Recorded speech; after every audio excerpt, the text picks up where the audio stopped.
reflecting on a Craig Mish guest appearance with the Fish on First guys on their spaces. Tons to get into. Who is going to be moved and when? What about Skip Schumaker and Mel Stottlemyre Jr.? Tons covered by the GOAT Craig Mish.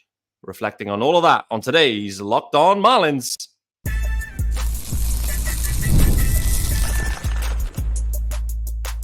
You are Locked On Marlins, your daily podcast on the Miami Marlins. Part of the Locked On Podcast Network, your team every day. Greetings from England and welcome to Locked On Marlins. It's your daily Marlins pod. I'm your host, Peter Pratt. Hit me up, of course, at Miami Marlins _UK. If you listen to the pod, firstly, hit subscribe and leave a review. This is your team every day. And thanks for making Locked On Marlins your first listen of the day. Reminder, there's a YouTube channel. It is also called Locked On Marlins. Hit subscribe over on the YouTube channel. Join us in the comments. Let me know your thoughts. Let me know if you joined the Fish on First Spaces live or if you listened back. Craig Mish, one of his legendary guest appearances on the Spaces. He just drops in there and just lays it all down on an hour. It's basically an impromptu swings and mishes, which we deeply miss. No doubt about it. This episode is brought to you by our good friends over at FanDuel, and you can make every moment more right now. New customers get $150 in bonus bets with any winning $5 bet. That's $150 with any winning $5 bet. Visit fanduel.com/lockedon to get started. And where are we starting today? Well, we're going to start where Craig started.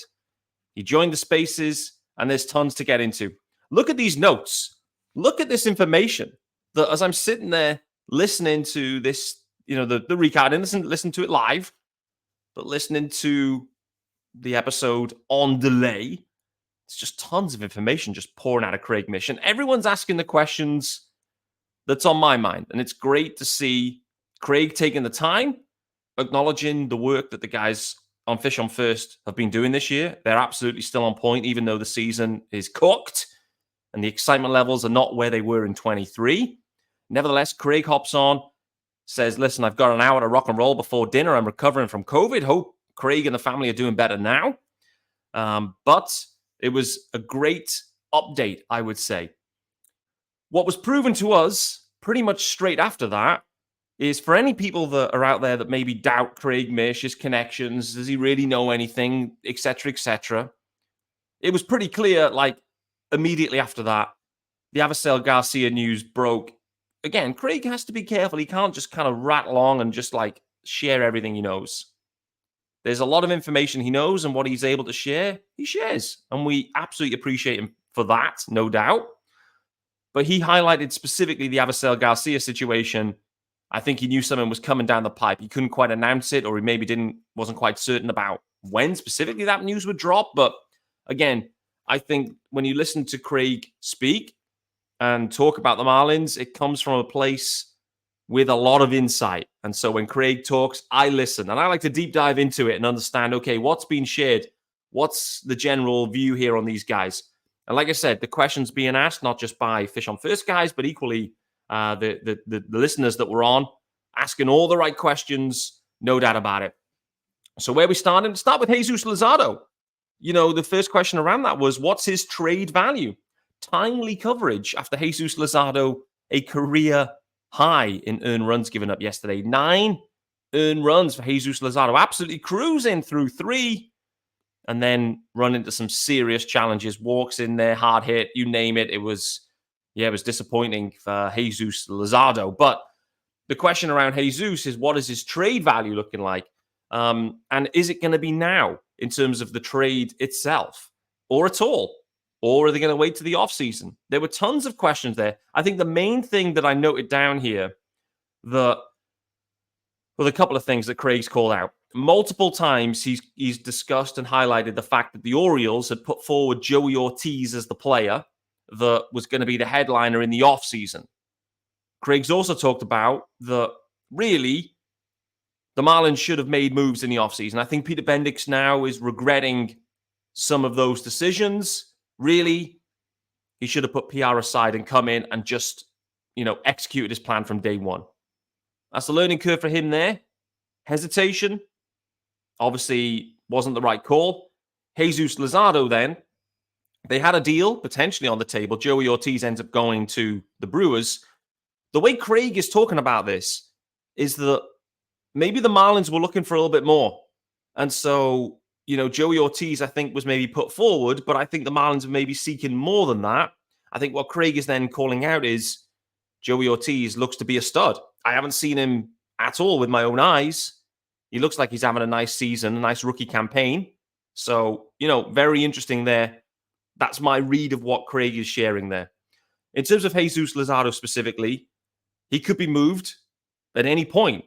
Obviously, did an episode last week. The expectation that he'll be moved at the deadline. It doesn't have to be at the deadline. Could well be in the offseason. Wait to see. But clearly the main concern around Luzardo are the injury concerns and these blips that he's had. From a Marlins perspective, they're looking to see Luzardo just continue to demonstrate that he's healthy. That's what they're looking for. That's what the other clubs are looking for. Equally, they're looking for some good performance. So last night's game, clearly, not the outcome that they're looking for there. So he's most likely to be moved. But there are others, and this is where Craig then segued, there are others that are more likely to be moved at the deadline specifically. We then get into the relievers. And he calls out Tanner Scott. We all know Tanner Scott will be moved because, well, frankly, he's an elite bullpen arm at this point. And so the funny thing is with Tanner Scott, and the interesting part here is I think he should be moved sooner rather than later because we saw last year, we saw with our own eyes what impact these back-end relievers have on wins and losses directly at all parts of there's no point of waiting until July. Shore up your bullpen now, get your elite group going, and we can see what happens. We saw it firsthand with the Marlins where they stretched that, massive over 500 run. It was all because of the back-end bullpen doing its thing. The back-end bullpen for the Marlins specifically last year, it delivered so many wins. It impacts so many wins and losses. Frankly, it impacts more wins and losses than a Jesus Luzardo. 1 in every 5 days. Tanner Scott's out there, probably 3 in every 5, to be honest with you. And if it's elite level production, it's going to lead to more wins and losses. Pardon me. So he called that out. It's more likely than not that he's moved sooner rather than later. And I completely agree with that. If I was a club, I want Tanner Scott in my pen now. The interesting part is he also then likened it to Aroldis Chapman being moved last year by the Royals and the guy they got back out of that. So I think we're expecting there to be a sizable return for Tanner Scott because A, a lot of clubs are interested in him. B, he's elite. He's obviously affordable. It's an expiring deal, but there's no reason why you can't. Other clubs may want to extend Tanner Scott. Like at this point, you've got a proven guy. There is volatility, clearly, and I think that segues to the next guy. I think this is really interesting that Craig called this out too. And this is a great shout because I hadn't thought about this at all. But he highlights Declan Cronin. Of course, he's had everyone moaning this year thus far, and he has been, apart from Tanner Scott, the standout reliever. But what we have to remember for Cronin, waiver claim dude. The Marlins have picked him up for next to nothing. He's demonstrating ability thus far. Yes, they it's cheap control on a reliever, but frankly, the Marlins window at this point, they don't need good relievers for at least the next 3 seasons in all likelihood.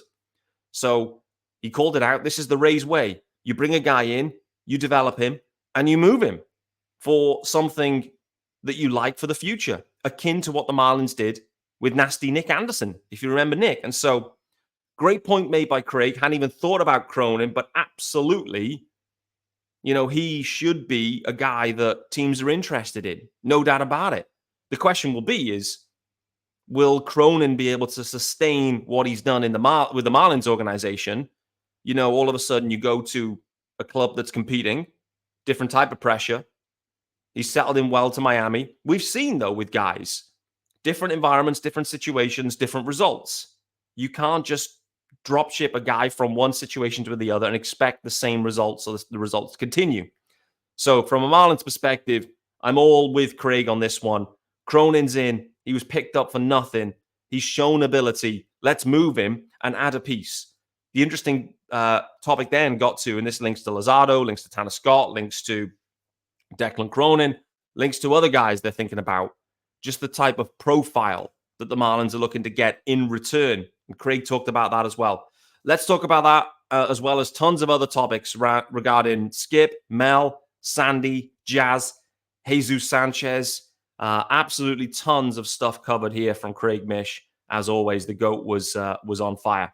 Before we do that, it's time to let you know about our good friends over at Gametime. Yes, sir. And we need some graphics for the Gametime guys. Man, oh man. There they are. So, Gametime is the authorized ticket marketplace of Major League Baseball, which makes getting tickets faster and easier. Prices on the Gametime app actually go down the closer it gets to first pitch. And with killer last-minute deals, all-in prices, views from your seat, and the lowest price guarantee, Gametime takes the guesswork out of buying MLB tickets. You can save up to 60% off buying last-minute tickets for sports, concerts, comedy, theater, you name it.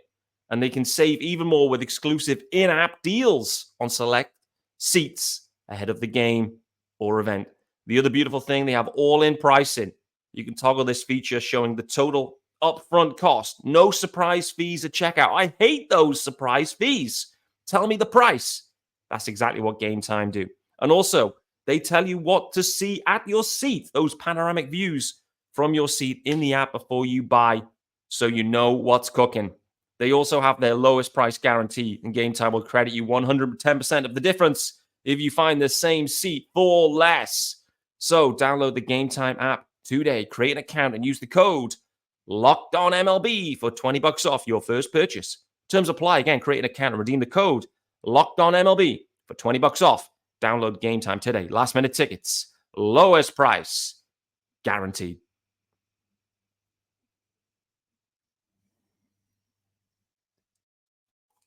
All right, guys, welcome back here to Locked On Marlins with me, Peter Pratt. It's Wednesday, the 5th of June, and we are reflecting on a Craig Mish appearance, a swings and mishes vibe with the fish on first guys on their spaces. We've talked about Jesus Luzardo. Trade value, unknown. I think the value would have been even higher in the offseason. The Marlins decided not to make the move in the offseason. They turned down a package, it seems, including Joey Ortiz, who looks to be a stud. Missed opportunity there maybe for Peter Bendix and the Marlins, but there will be other suitors for Jesus Luzardo. No doubt about it. He needs to prove his health. He's back. He's healthy, but also needs to demonstrate his performance. A career high 9 earned runs in yesterday's game. Not optimal. Tanner Scott should be moved sooner rather than later, in my opinion. He should bring back from a reliever and an expiring deal, rental reliever. He should bring back an absolute haul, in my opinion. Tanner Scott is one of the best arms available in the market right now. And if I was a club looking to acquire a guy like this, I would look to make the move now. No reason to wait. Tanner Scott will lead to you winning more games than losing, no doubt about it. Craig Mish also called out Declan Cronin, likened that to Nick Anderson's style move. Guy that you get in for nothing, turn into a stud, move him on, add some prospects. That is the name of the game, no doubt about it. He said it's the ultimate Rays move, and I completely agree. And he also called out bullpen arms being fickle. I completely agree with that too. It would not stun me if the Marlins move Cronin, and then he absolutely flames out wherever he lands. We'll wait to see how that goes. In terms of the profile of guys, also called out, they're looking for lower level guys, A-ball and lower perhaps, for what type of profile the Marlins are seeking at this point. What that says is they are stacking the farm in the lower levels. What that means is this rebuild, however we want to phrase it, is going to take many, many years to actually come into fruition. A lot of conversation around Jazz Chisholm Jr. I don't know who asked the question, but someone did. Should the Marlins extend Jazz Chisholm Jr.? Craig Mish let out an audible laugh at that situation. An audible laugh around an extension. He then answered with one line straight up, No one is getting extended, which I absolutely loved. The guess around Jazz Chisholm Jr. is he's traded, but probably not until the offseason or beyond. But reminder on that and the emphasis on it, no one is getting extended. However, we did then blend into some extension talk, and Craig did elaborate on that slide to say, well, if there was to be an extension, it would be someone like, and then you pause and you lean in, think, who's he going to say?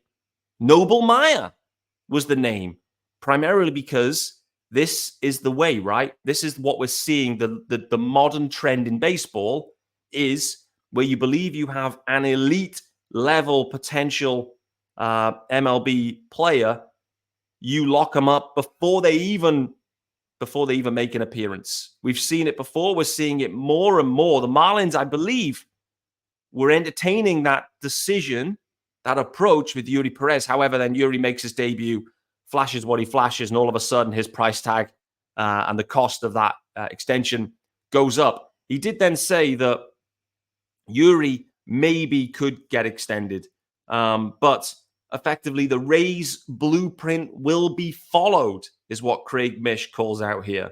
No one with service time is getting extensions. Rays blueprint will be followed, which is effectively no long-term extensions. Keep spinning, guys. That's the business model. Jazz Chisholm Jr., the guess is he's traded and no one is getting extended. Very forthright in that area. So disappointing because I absolutely love Jazz Chisholm Jr. As everyone knows that listens to this show, I'm a big fan of Jazz in terms of the swag, and the production has been there. We don't need to talk any more about Jazz on this show. There will be many other shows where we talk about him. We then get into what's happening with Skip Schumaker. Give me your percentage, Craig, of a return. How likely is it? Craig Mish's assessment in the likelihood of Skip Schumaker returning. Very unlikely. No, I almost swore. No kidding. That's a translated to. No kidding. No way Skip Schumaker is going to be around next year, unfortunately. I think it's pretty clear that the Marlins are going to go in a different direction. Skip's going to go in a different direction.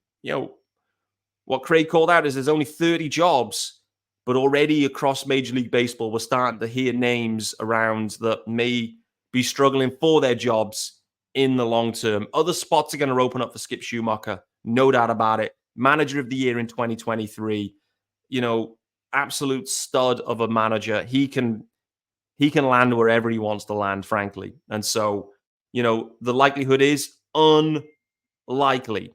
So I think that's a fair assessment. We then get into the conversation. It didn't quite follow off from the Skip Schumaker, but we ended up talking about Mel Stottlemyre, and I've been very intrigued about this one in particular. I think Skip's gone, personally. I think Mel is a different situation, and this is where Craig went with it. Not that we've collaborated on this topic area at all, but what Craig's assessment around Mel Stottlemyre Jr. is, and this is the note I made, again, in this long amount of notes that I'd written down, he doesn't really like change. He likes continuation. He doesn't like the drama. And he's not quite sure what the future will hold for Mel Stottlemyre Jr. He's not quite sure how he's viewed by Peter Bendix. And Craig puts a percentage on Mel Stottlemyre Jr. returning at 50-50, a coin flip. He then went on to describe potentially how things may play out. We get to the offseason. And, it may well get to Mel just going, oh, yeah, okay, I'll stay. And then he'll sign on again. That's maybe the expectation around Mel Stottlemyre Jr. We've seen the value firsthand of Mel Stottlemyre Jr. I know there's a lot of talk about your favorite players for the Marlins being traded. That's the business model. But if you have someone on the coaching staff that has proven time and time and time again to develop probably the hardest thing to develop on a consistent level, these pitchers that are super valuable, you have to find a way to keep Mel Stottlemyre happy in the organization and continuing to work. Because there's a conveyor belt coming through. There's another conveyor belt, Noble Meyer included, of guys, young arms that are going to come through and are going to be the lifeblood of the Marlins for the next 10 to 15 years. Most of them will be traded, but nevertheless, that's why I use the phrase conveyor belt. Final ad, and then we're going to carry on this conversation. Tons more to get into. A lot of conversation around Sandy Alcantara. Also asking about who could the potential closer be. Also, could Josh Bell be moved? What about Jesus Sanchez? What about the CBA and how that could affect the Marlins? Tons to get into here. Stay with me. Before we do that, time to let you know about our good friends over at FanDuel, and it's winner take all time in the NBA, NHL. And FanDuel's giving you a shot to bring home a win of your own. Right now, new customers get $150 in bonus bets with any winning $5 bet. That's $150 to bet on spreads, money lines, player props, and more. Visit FanDuel.com/lockedon and make every playoff shot count. FanDuel, America's #1 sportsbook. All right, guys, final segment here with me, Peter Pratt, on Locked On Marlins. Thanks for making Locked On Marlins your first listen, guys. It's Wednesday, the 5th of June, and we are reflecting on a Craig Mish Fish on First extravaganza. 1 hour of Mish unfiltered. Great to see. And we've talked Skip. We've talked Mel. We also got into Tim Anderson. What's happening with Tim Anderson? He's absolutely terrible. Are the Marlins going to continue with him? Craig was pretty direct and seemed informed, in my opinion, around Tim Anderson. The view is they're going to let it play out. A lot of people saying, is Tim Anderson going to be DFA'd? Asking the question. Rightly so, because frankly, he's been absolutely terrible in terms of the production. However, the attitude's right, the money's invested, and the Marlins are going to let it play out. Who knows? I think what they're actually holding on to is maybe between now and the deadline, Tim Anderson can get hot and the Marlins can move him to the Braves. Wait to see on that one. Avisail Garcia. Craig was onto this. He was ahead of it. He said this could be the end of the line for Avisail Garcia. The question was, what's happening with Avi? Are we expecting Dane Myers to go down? Is Avi coming back? The answer to that is no. Craig was on it. It sounds like the end of the line, and it is what it is with him. So then we had a brief touch on Sixto, mainly linked to Skip Schumaker, I think, and talking about how whether Skip has any control or ownership over the roster. That was where the question was headed. Very interesting point. It's something that I called out, where Skip Schumaker's taken to the media and using that forum to basically say this guy can't be on the roster anymore. He can't. And I thought that was, it's been, not only is he shooting towards Sixto, but he's also making a direct statement to Peter Bendix. Called it out that Skip Schumaker, Kim Ang, they had a very close working relationship. He was upset that Kim Ang left the organization. Skip Schumaker and Kim Ang, I think, worked a lot more collaboratively around the roster itself, the 26-man. Peter Bendix is in. The rest of the guys are in. It feels like things have changed in that area specifically. Sixto Sanchez is in the rotation. Skip Schumaker clearly not happy with Sixto, with his performance, and the fact that he's being left trying to manage a situation where a guy just comes up and serves meatballs in the first inning over and over again. That's a direct shot to Peter Bendix. Peter Bendix, I think, listened.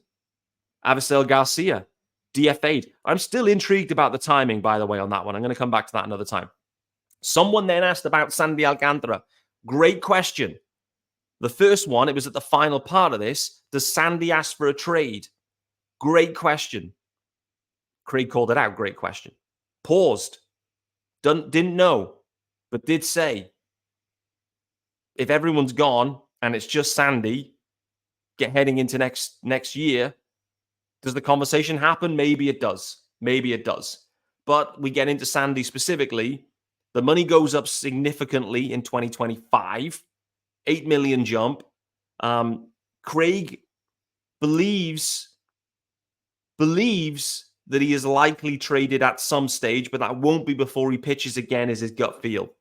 So Sandy, we expect to see him back as a Marlin, prove his health, and then probably at some point would be moved. So we're talking at 12 months plus, probably at the earliest. So basically this time next year could be the window where Sandy Alcantara trades start to maybe gain some momentum. He expects Sandy to be opening day starter for 2025.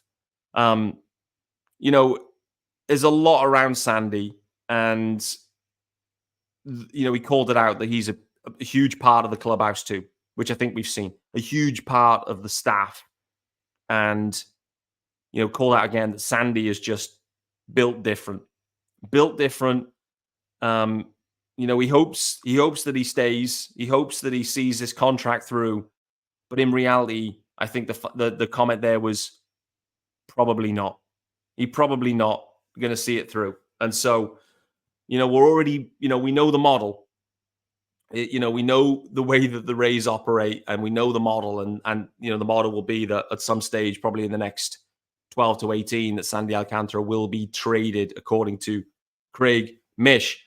Some other questions that blended into this one. We're going to do a little bit rapid fire here before we run out of time. Questions around Jesus Sanchez. Could he be a guy that's moved? Very direct on Jesus Sanchez, Craig Mish. Believes that Jesus Sanchez will be kept. He will be a part of the roster in 25. The Marlins believe that they are untapping him. They believe that there's more ability, there's more production in Jesus Sanchez, and they want to see that through. They want to build him up to peak value. They haven't seen that yet, but they believe, Craig believes anyway, that he will be a big part of this roster in 24 and 25, Jesus Sanchez. Brian De La Cruz. Some reason it feels like De La Cruz and Jesus Sanchez are like forever connected, those guys. So what about De La Cruz? Do they see him the same way? Craig's less bullish on De La Cruz. Primarily, his description was okay player.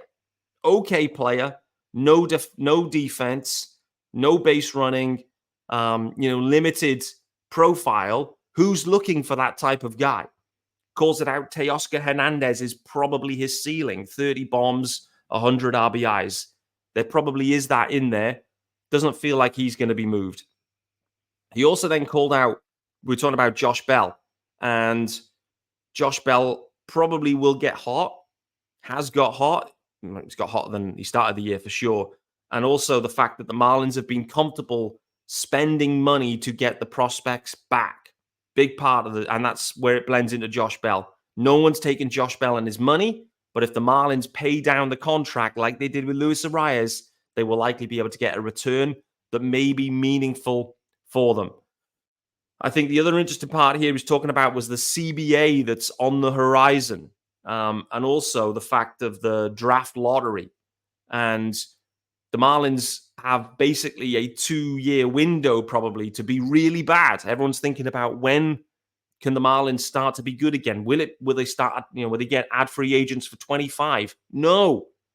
They're going to be similar to this year. It's going to be a bottom 5 Major League Baseball team because the lottery, they'll be in the lottery, but they can only be in 2 years straight. Once that happens, they're bumped out of the lottery. So effectively, they need to be bad for 2 years straight, get as high a pick as they can, make the most of those picks. That isn't a foregone conclusion, but what he did also talk about is the approach to drafting completely different to how it's been in the past when DJ Svihlik was running the show.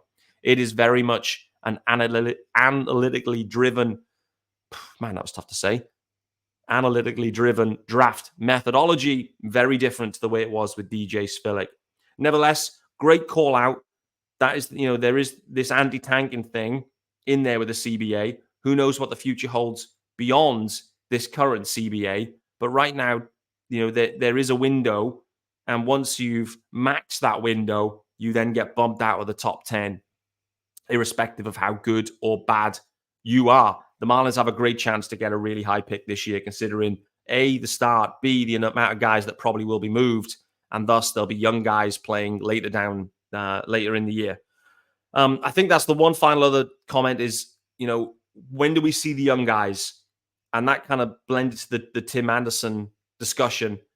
They're just going to see it through with Tim Anderson. We're going to see the young guys from August and September. That's the time. There's going to be no one rushed through at this point. There's no need to start the service time clock. There's no desire to start the clocks, which is why it comes back to, it's really interesting that they DFA Avisail Garcia in order to give playing time to someone, or service time at least, to someone like Dane Myers. I do wonder if it's more of a 40-man issue with Avisail Garcia, which maybe was the final nail, but I haven't seen the exact rationale as to why on Avisail Garcia. But nevertheless, I think I've packed in 1 hour of Craig Mish quality content, jam-packed it into 30 minutes, and give you the recap on that one as best I can. Covered it all. Luzardo, Sandy, the relievers, Skip, Mel, Jesus Sanchez, Brian De La Cruz, tanking for the next 2 seasons. He absolutely covered it all. What a goat. Guys, thanks for making Locked On Marlins your first listen. Look forward to seeing you guys tomorrow as we recap a Rays series. I also want to look ahead to a London series that is on the horizon very, very soon. I look forward to seeing you then.